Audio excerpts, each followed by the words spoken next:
Now, the other day, my wife arrives home and she says, I have a surprise for you.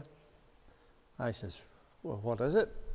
She says, I've ordered you a set of Goodyears. And I says, sure, the tyres are nothing wrong with them. She says, no, a set of Goodyear slippers.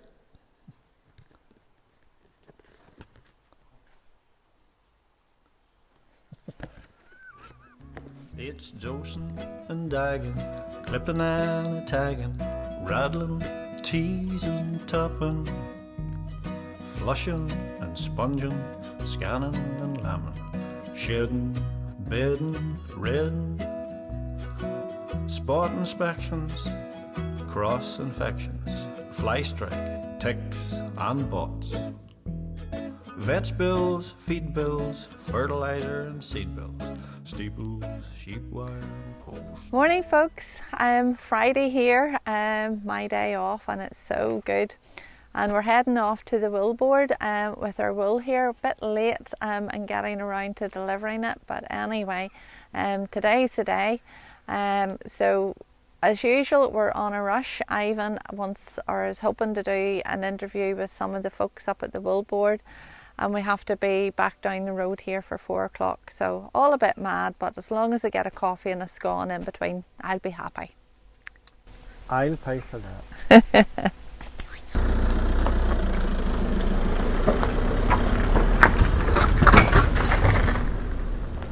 So this is us arrived at Ulster Wool, and Jane beside me here. Now Jane is going to do a walk round and explain what's going on at the wool board.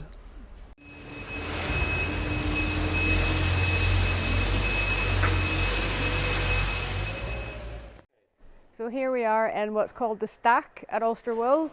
In one day we can only grade 6 tonnes, which might sound a lot, but in any one day we could receive up to 30 tonnes. Already to this point in time for the season we've got over 500,000 kilos, and as you can see behind me, this will be graded right through till the end of March next year.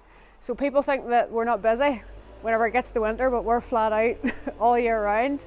So by the time we get to Christmas, this will literally be built into wool to just a wee pathway that's long enough for the forklift truck to get through. So it's nice and cosy in the winter. As many people know, every single fleece gets individually graded, so I'll take you to the grading table now.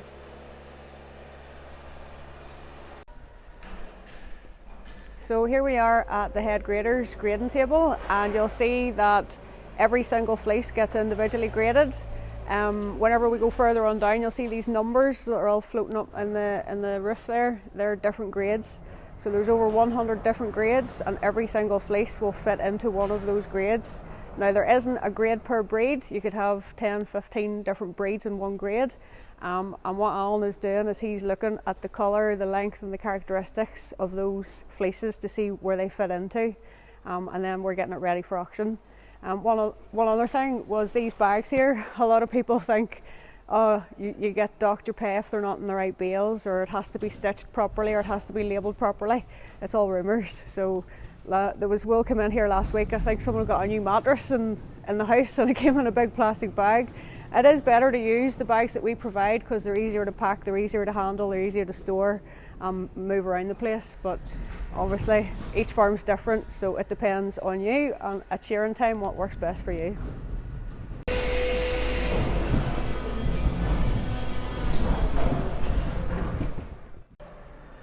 Okay, so now we're here at the skip lanes, so all the grades, you'll see them above me. This particular grade is 399, which is medium naturally discoloured, which would be one of the most popular grades. When I'm talking about naturally discoloured, you can see that it's yellow, it's not white. Over to the other side here, you'll see the other grades that are whiter. Everything gets a different price, and it just depends at the auction what it gets. But the 399, that naturally discoloured, would be how the sheep has been throughout the year.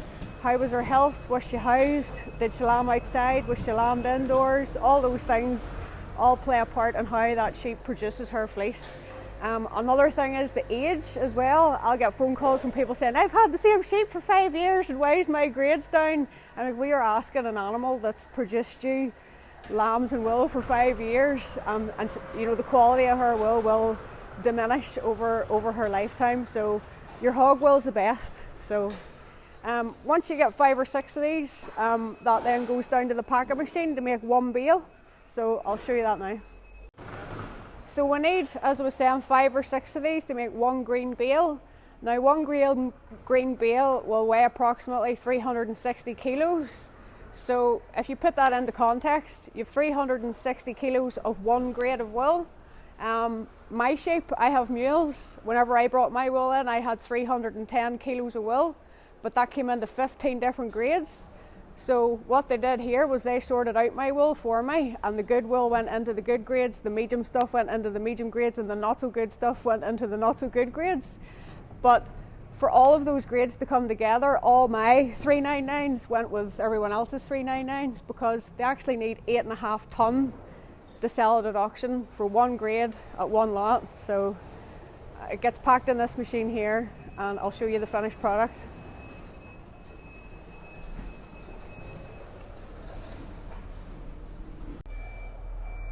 So now we've got our green bales. If you look at these here, it'll tell me everything that I need to know what's in here. So we've got 703, that's this depot, which is Muckamore. We've got the grade number, which is 491.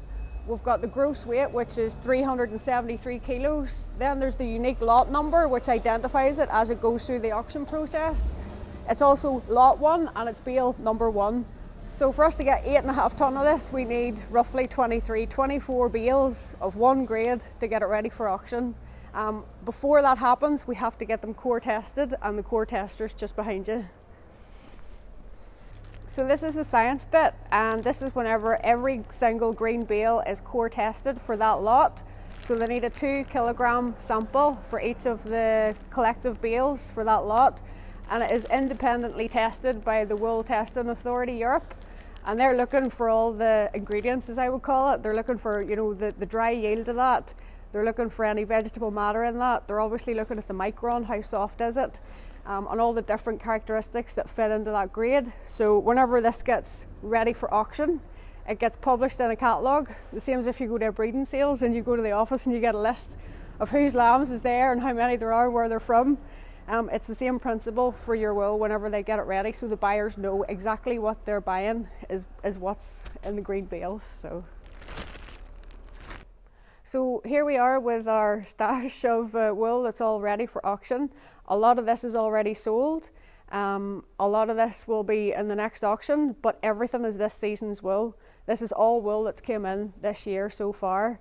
A lot of our wool ends up in carpets because you can't grow our wool anywhere else in the world. It's the strongest wool there is. There's no other man-made fibre that's like it.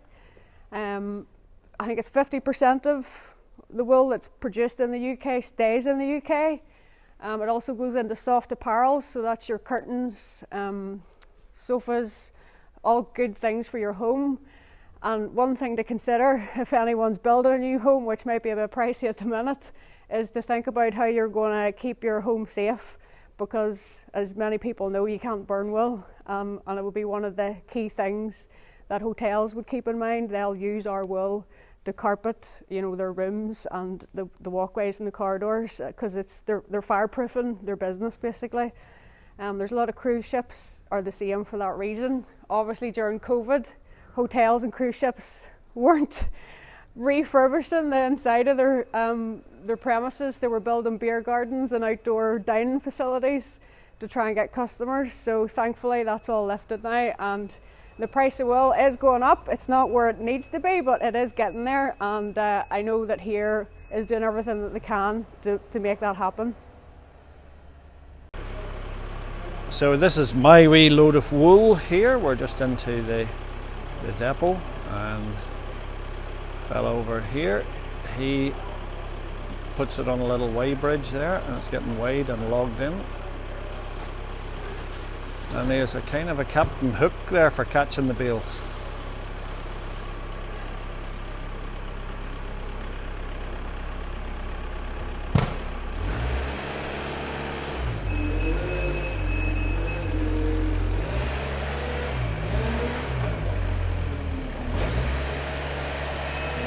Forklift lifts it, takes it into the bay.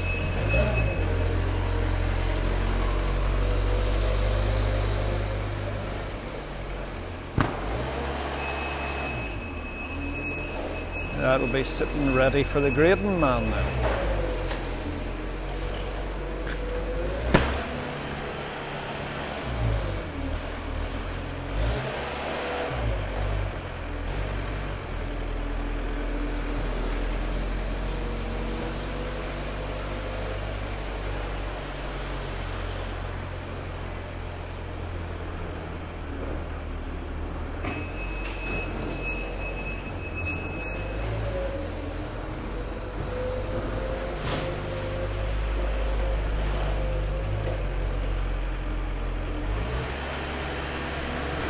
Forklift just closes in on it.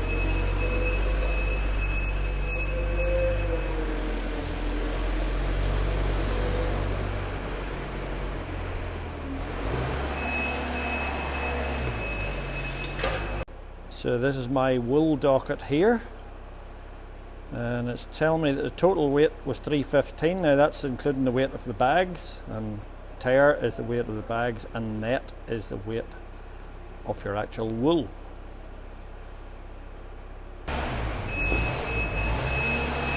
This is the wool going on to the grading table here, and it comes in this bale.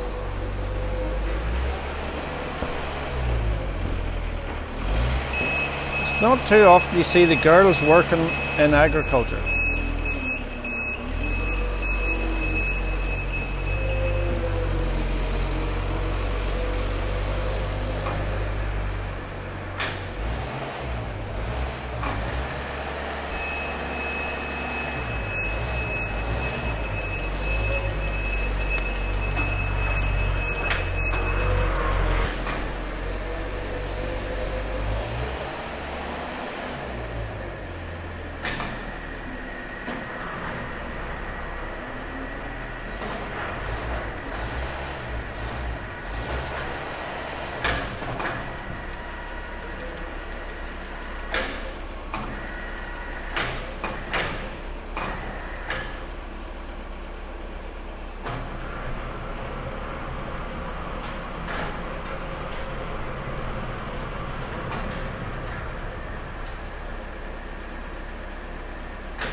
Now this is a mule.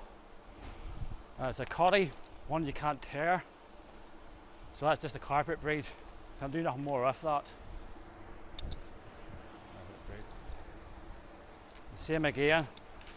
That one tears a little bit in places, so that'll be a soft cut.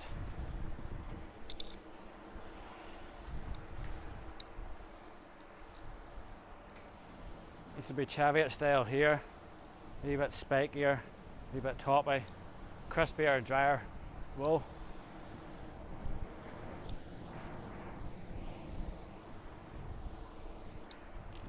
Yet again, another mule type, it's just caught.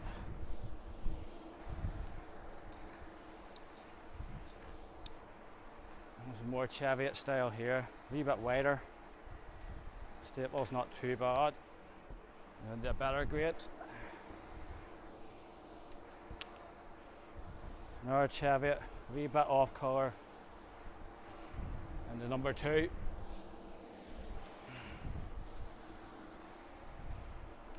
Another mule, as I can tear. Good staple, number 1.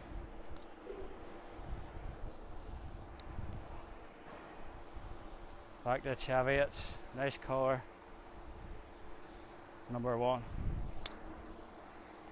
Another mule, Another cot.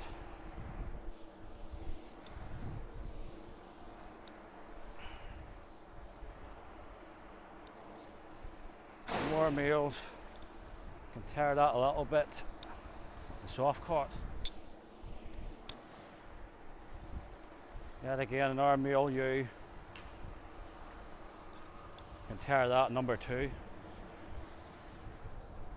Back to the Cheviot style. Bit yellow inside, and number 2. So you're maybe wondering why we're getting all this wool ready for auction, and the key thing here is at Ulster Wool we don't buy wool off farmers, we sell it on your behalf. So I'll get a phone call on the daily, what are you paying for wool this year? And my answer is, well, I don't know what it is till we sell it. So to try and put it into context, whenever we sell our lambs, either in the fat ring or we take them to the factory, we take a price on the day, whatever it is, or you can put your lambs in the trailer and bring them home if you're not happy with it. But here they sell your wool over a year-long period, so there's 20 auctions over the year, and for all those 100 different grades, they'll average out what all those auctions made for all those different grades, and that's a year-long process. Not only are we grading it and packing it and selling it at auction, but there's a whole team of people sitting in Bradford that are marketing your wool, and they're trying to push it for the consumer to make that conscious decision to use wool, either for carpeting their home or for furnishing things or whatever it might be. So that's a whole package that we do here for the farmer. We're farmers cooperative, not for profit, and that's the key. We also do all the shearing training courses. So this year already we've had 73 people that have been trained in a shearing and wool handling course. We also have our board member, who's Brent Kelly. He's your voice, and it was him along with the Farmers Union and the NSA that fought for that money from the government Will Support COVID scheme. So hopefully most people will have got that £1.40 payment. It was here that fought for that for you. So I kind of look at us here as like part of a family that all works together to do their best for the industry. Some top tips just before you go. At shearing time, if you've got any sheep that have black wool, shear them last, keep them to the end, because if you shear them in between, the shearer's going to bring that sheep out and start shearing that black wool, and all those black fibres will be all over the shearing boards, they'll be all over him. And then when he brings out the next white one, all those black fibres will get transferred into the good white wool. And then by the time it gets here, it's been contaminated. And then the graders have to put it into a grey grade because you can't pick all those fibres out. And then the last top tip, if you house your sheep for lambing and you've got a straw blower for bedding, put them all to one end of the house and blow the straw into one end and then put them back. Don't blow it over the top of them, because all that straw is going to be embedded in that fleece, and then but when it gets here it has to go into a grade that won't make you as much money. So it's little simple tips that will make a difference for you to get as much back as possible, because at the end of the day, if you can't shear your sheep yourself, you have to pay somebody to do it for you. So there you are, that's our little trip to Ulster Wool.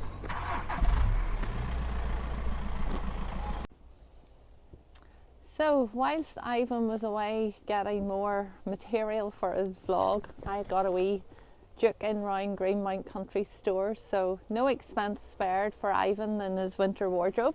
So we got a new shirt and 2 new jumpers for him, because he has a habit of leaving jumpers lying in the tractor, lying in the field, and they get wrecked.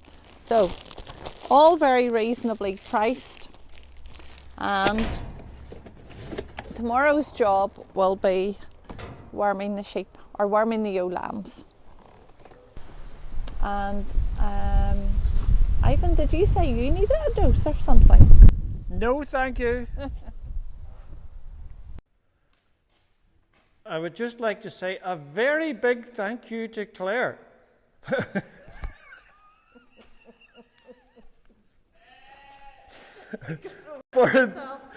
for that great documentary. My beard's coming off here. For that great documentary and all the rest of the folk up at the wool board there, thank you very much indeed from Ivan and Barbara, Sheep and a Shoestring. And can I say just a very big thank you to Jane and the rest of the crew up there at Ulster Wool for that great documentary and insight. Fertilizer. seed bills, steeples, sheep wire, posts.